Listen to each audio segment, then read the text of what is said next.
আজকের এই ভিডিওটি শুধুমাত্র যারা ওমানে বিভিন্ন কাজকাম কন্ট্রাক্টে নিয়ে কাজ করেন আপনাদের জন্য জানা অত্যন্ত জরুরি।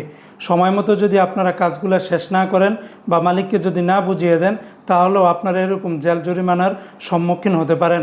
গতকালকে ওমানের সকল গণমাধ্যমে একটি নিউজ প্রকাশিত করা হয়েছে, যেখানে বলেছে যে ওমানের চুক্তি অনুযায়ী সময় মতো কাজ না শেষ করায় ওমানের দক্ষিণ আল বাতেনার গভর্নরেট একটি কনস্ট্রাকশন কোম্পানি ও তার প্রতিনিধিকে জরিমানা করেছে দেশটির আদালত।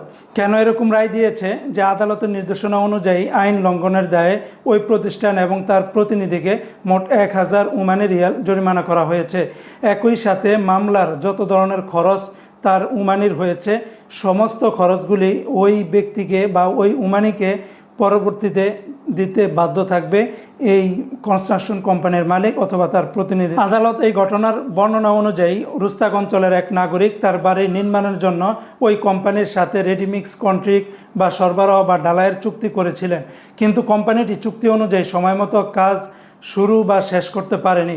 পরবর্তীতে ওমানের ভোক্তা অধিকারের কাছে অভিযোগ করেন এবং সেই ভোক্তা অধিকার কর্তৃপক্ষের মধ্যস্থতায় দুপক্ষের মধ্যে একটি সমঝোতা হয়েছিল, কিন্তু এরপরেও কোম্পানি নির্দিষ্ট সময়ের মধ্যে তাদের প্রতিশ্রুতি পূরণ করতে ব্যর্থ হয়। বাধ্য হয়ে ভুক্তভোগী গ্রাহক আইনি পদক্ষেপ নেন এবং আদালত এই শাস্তিমূলক রায় ঘোষণা করেন। তাই যারা ওমানে আপনারা বিভিন্ন বিল্ডিং সাইডে বিভিন্ন বাসাবাড়িতে বা যে কোনো কাজ আপনারা কন্ট্রাক্ট নিয়ে করেন, প্লিজ আপনাদের যে সময়টা থাকে শেষ করার বা শুরু করার সেই সময় অনুযায়ী চেষ্টা করবেন এগুলো করার। না হলে যে কোনো মুহূর্তে কোনো ওমানে যদি এটা আইনিভাবে আবার লড়তে চায় তাহলে সেক্ষেত্রে আপনারা সমস্যার ভিতরে পড়বেন।